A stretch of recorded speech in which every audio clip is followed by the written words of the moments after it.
यशोमती मैया के नंद लाला। जब से कान्हा का जन्म हुआ है ना, मैं तब से देख रही हूँ, तब से हम पे कोई भी संकट आती है ना, तो अचानक से कोई अपरिचित हमारी सहायता करने आ जाते हैं और जाते समय कान्हा की आज्ञा लेके जाते हैं और कभी कभी तो इसे प्रभु बोल के जाते हैं। बाबा संभालो। यशोदा, इस जानकी को चढ़ो है और विचित्र विचार तुम्हारे मन में है। अरे सब जानते हैं कि हमारा परिवार राजसी, तुम्हें पता ना चल तो हो पर हमारे कान्हा को सब राजकुमार ही समझते हैं देखकर, इसीलिए उसे सम्मान देने के लिए सब ऐसा ही करते हैं, और कोई बात ना है।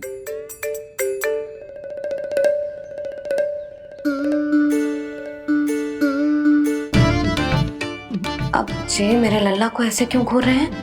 बुरी दृष्टि लगाएंगे क्या? वैद्यराज जी, आपके सहायक तो गए,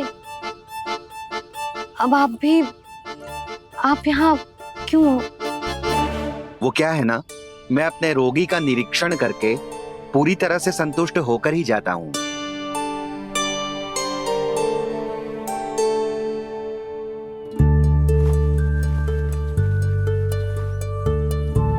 हाँ, संकेत तो अच्छे हैं, कल सुबह तक बिल्कुल ठीक हो जाएगी।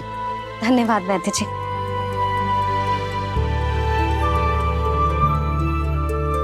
बस तो फिर हम कल पकड़न पकड़ाई खेलेंगे जानकी।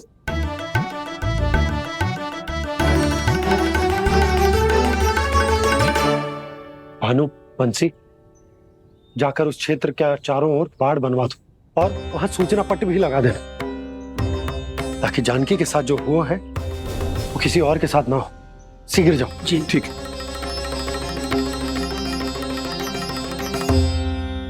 बाड़ और सूचना पट लगवाने से समस्या का समाधान नहीं होगा बाबा। निर्दोष पशु सूचना पट देखकर भी कुछ समझ नहीं पाएंगे।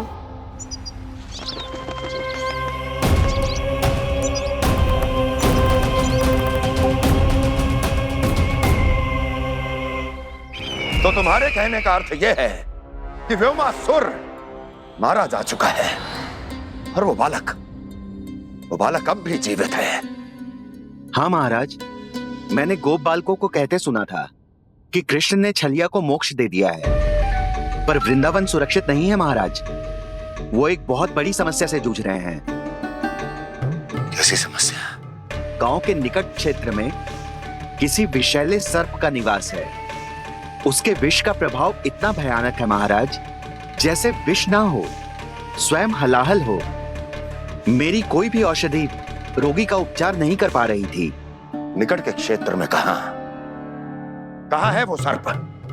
गोप मानते हैं कि वो सर्प गांव के निकट यमुना नदी के जल में रहता है।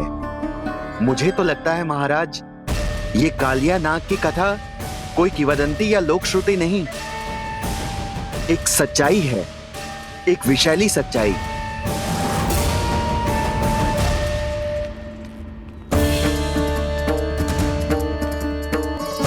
कालिया का सामना करने का समय आ गया है, पर उससे पहले मुझे बुलाना होगा उन्हें।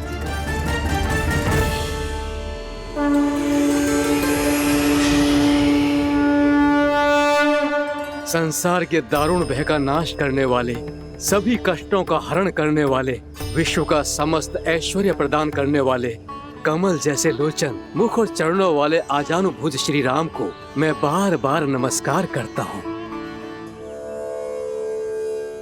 आपदामपहर्तारं दातारं सर्व संपदां लोकाभिरामं श्री रामं भूयो भूयो नमाम्यहम्।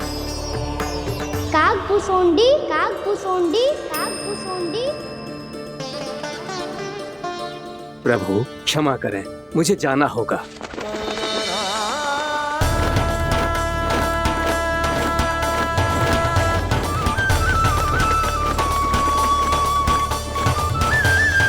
प्रणाम प्रभु। अनेक बार मैं आपके दर्शनों के लिए आया प्रभु। कभी नंद भवन के झरोखों से आपके दर्शन करके चला जाता था, तो कभी दूर किसी वृक्ष की आड़ से आपको निहार लिया करता था। आज आपने स्वयं मुझे बुलाकर धन्य कर दिया प्रभु।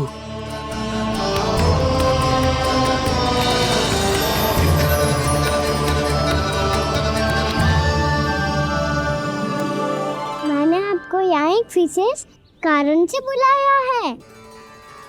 आपके श्राप से इस कालिया नाग को मुक्त करने का समय आ गया है। ये तो बहुत ही उत्तम समाचार है प्रभु। इतने वर्ष बीत गए, मुझे आज भी स्मरण है वो दिन जब मैंने उन्हें श्राप दिया था। अपने क्रोध पर नियंत्रण खोकर बहुत बड़ी भूल कर दी थी मैंने प्रभु। बीती हुई घटनाओं पर दुखी होके कोई लाभ नहीं है। हमें भविष्य की ओर देखना होगा।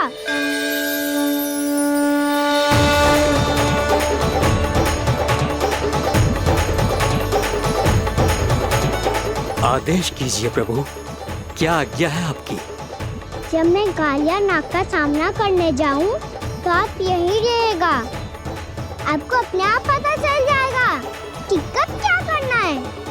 और हाँ, लौटते जाते समय नारद मुनि से कहिएगा, वो आकर मुझसे भेंट करे। अवश्य प्रभु, प्रणाम। क्या इसने सच्ची में देवर्षि नारद को बुलाया है? नारायण नारायण, आपको संदेश भेजने की आवश्यकता नहीं थी। आप स्मरण करते और मैं चला आता। तुम्हारा कल्याण हो नारद।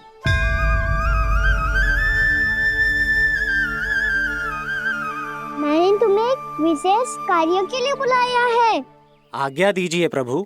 तुम्हें एक बार फिर कंस से भेंट करनी होगी।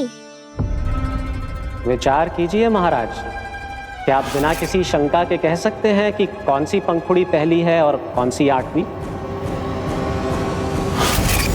उस दुष्ट से भेंट करना स्वयं कीचड़ में उतरने के समान है प्रभु। कमल पुष्प प्राप्त करना हो तो कीचड़ में उतरना पड़ता है नारद। आपका आदेश तो मैं स्वप्न में भी नहीं टाल सकता प्रभु। कंस कालिया नाग के बारे में जान गया है, पर वो उसका सामना करने का साहस नहीं कर पाएगा। मैं आतुर हूँ प्राप्ति, मूर्ख नहीं। मेरी बुद्धि फिर नहीं गई है। मैं स्वयं उस कालिया जैसे महाविषैले सर्प के सामने खड़ा हो जाऊं और अपने ही काल को आमंत्रित कर लूं।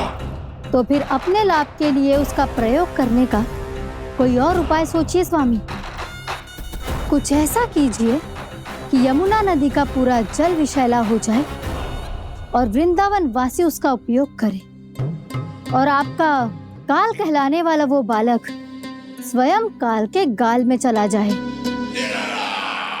उत्तम उत्तम सुझाव है प्राप्ति।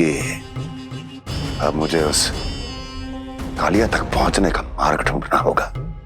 उसको विवश करने का कोई उपाय ढूंढना होगा, क्योंकि व्यक्तिगत रूप से उससे भेंट करना असंभव है। असंभव। आप सही कह रहे हैं प्रभु। कंस में उतना सामर्थ्य नहीं कि वो कालिया नाग का सामना स्वयं कर सके। वैसे तो कालिया गरुड़ देव का भी सम्मान नहीं करता, तो फिर वो कंस का सम्मान क्यों करेगा भला?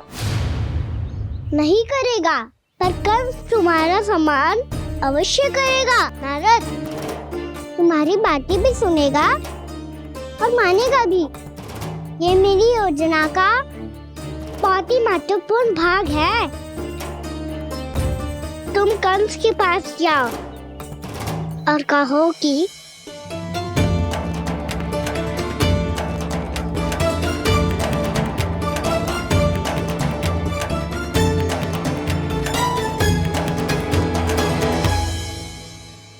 संतान अपने माता पिता को तीर्थ का सौभाग्य दिलाती, और मेरा लल्ला कितना महान कि उसने हमारे घर को ही तीर्थ बना दिया।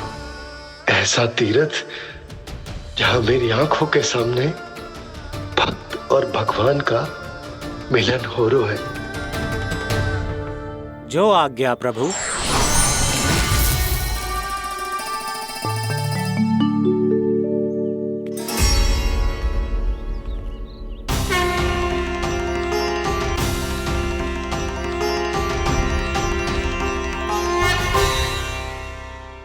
बाबा, कान्हा, ये सब क्या चल रहा है? पहले काग भुसुंडी जी और फिर जे नारद जी। क्या योजना बना रहे हो तुम? कान्हा, बताना लल्ला, क्या सोच रहे तू? कान्हा देख, अगर तुझे अपने बाबा को ना बताना हो ना, तो अपने भक्त को बता दे। क्या सोच रहे हो लल्ला? क्या करने वाले हो आप?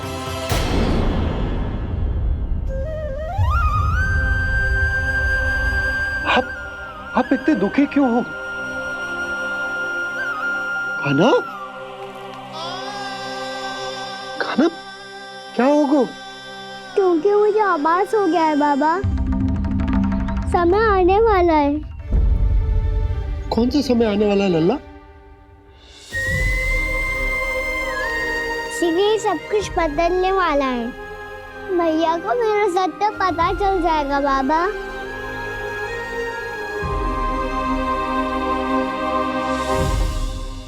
पर लल्ला, इसका काग भुसुंडी और कालिया नाग से क्या संबंध है?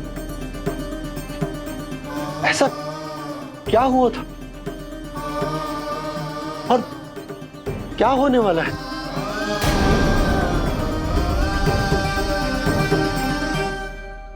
जो होने वाला है बाबा, उसका संबंध उससे है जो सैकड़ों वर्ष पहले हुआ था। महर्षि भृगु के एक वंशज थे वेद शिरोमणि, जो विंध्याचल की पहाड़ियों में साधना कर रहे थे। तभी वहाँ अश्वशिरा नाम के एक दूसरे मुनि आमंत्रण के बिना ही आ गए। कितना सुंदर और शांतिपूर्ण आश्रम है। यहाँ प्रभु की साधना करने में बहुत आनंद आएगा। शीघ्र ही अश्वशिरा मुनि उपस्थिति के कारण होने वाले व्यवधान से बाध्य होकर वेद शिरोमणि ने अपनी आंखें खोली। कौन हो तुम और यहाँ क्या कर रहे हो? आपके आश्रम में बहुत शांति है मुनिवर। साधना करने के लिए बहुत ही उत्तम स्थान है ये। मैं चाहता हूँ कि मैं भी यहाँ। आप यहाँ साधना करना चाहते हैं, लेकिन इतना भी नहीं जानते कि किसी के आश्रम में प्रवेश करने से पहले उसकी आज्ञा लेनी चाहिए। आप ये भी नहीं जानते कि यदि कोई यज्ञ कर रहा हो तो बिना अनुमति के वहाँ प्रवेश करने से उसकी यज्ञ साधना भंग हो सकती है। आप क्या साधना करेंगे मुनि? आप तो साधना के योग्य ही नहीं हैं। इतना अपमान! एक मुनि के मुख से इतने कड़वे शब्द शोभा नहीं देते। मैं तुम्हें श्राप देता हूँ, जितनी विषैली तुम्हारी जिह्वा है उतने ही विषैले सर्प बन जाओ तुम। और ऐसा सर्प जो सांस भी ले तो निकट का वातावरण दूषित हो जाए। तुम्हारे इस दुस्साहस के लिए मैं तुम्हें श्राप देता हूँ कि तुम अभी इसी क्षण कौवा बन जाओ, और ऐसा कौवा जो कांव कांव करके अनर्गल प्रलाप करता रहे।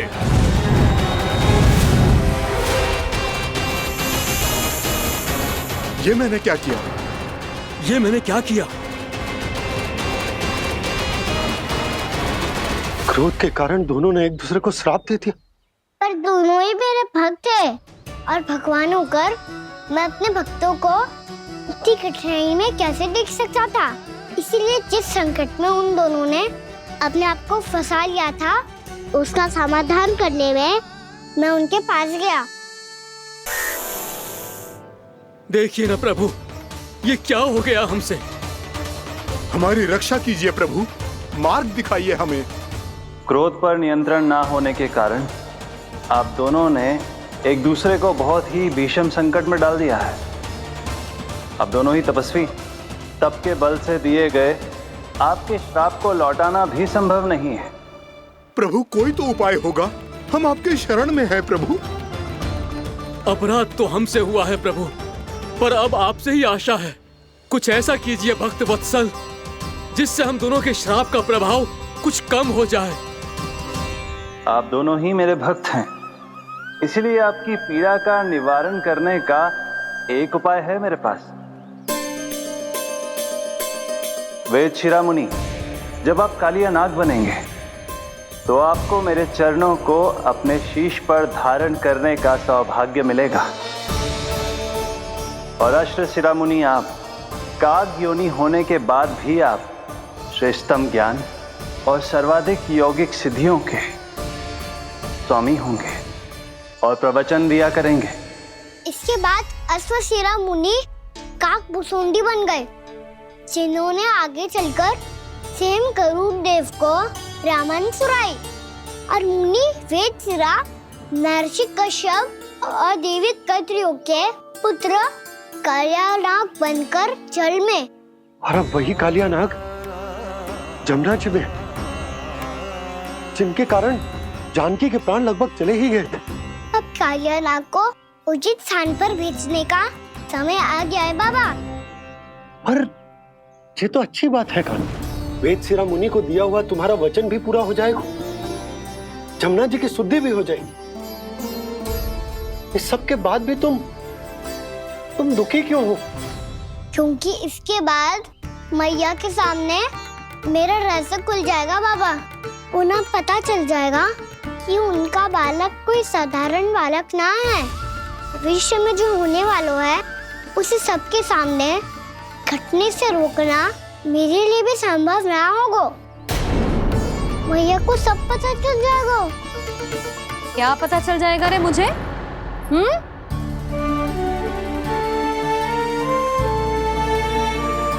यही कि सबसे अधिक प्रेम मैं आपसे ही करता हूँ। अब बस भी कर, चलो भोजन के लिए बुलाने आई थी तुम दोनों को। भूखा थोड़े ना रहने दूंगी अपने लल्ला को, मेरा लल्ला दुर्बल हो जाएगा ना। आप खिलाओगे तो ही खाऊंगा। हाँ ठीक है, मैं ही खिलाऊंगी। अब चल, आओ जी चल।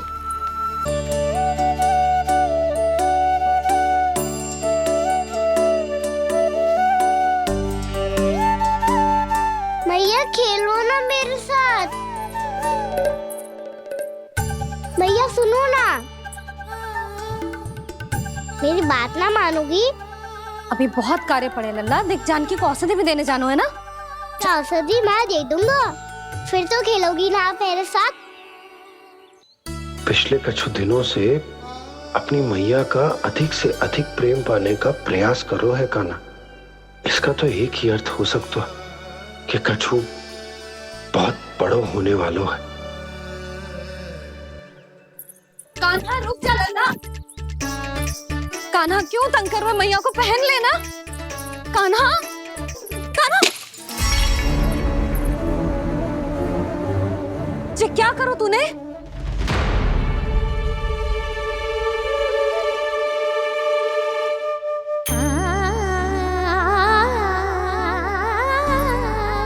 अच्छा ठीक है, अब मुंह लटकाने की आवश्यकता ना है। ये ले।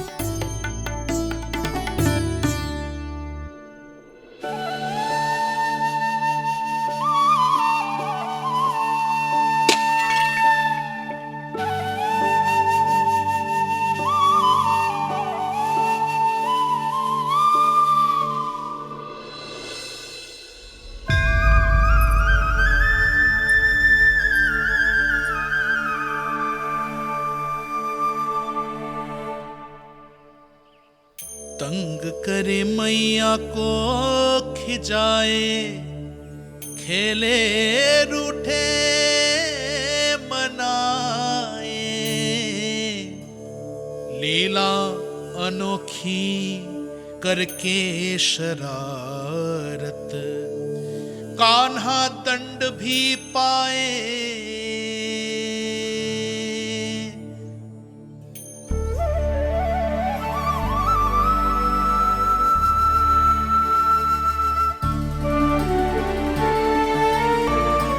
रूठना मनाना, खेलना खिलाना, पहले शरारत करके क्रोध दिलाना और फिर क्षमा मांग लेना, ये सब जानबूझकर कर रहे है कान्हा। जैसे जीवन भर के लिए अपनी मैया की ममता को अपने हृदय में समेट कर रखना चाहते हो। कैसे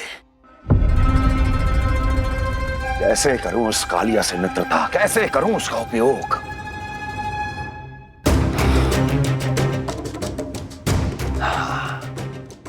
उस पर आक्रमण कर देता हूं और उसे किसी ना किसी तरह से यह विश्वास दिला देता हूं कि यह आक्रमण उस विष्णु अवतार ने किया है। फिर वो क्रोध में आकर सारे वृंदावन वासियों को अपने विष से समाप्त कर देगा। उचित है, ये उचित है। नारायण हरि, नारायण हरि।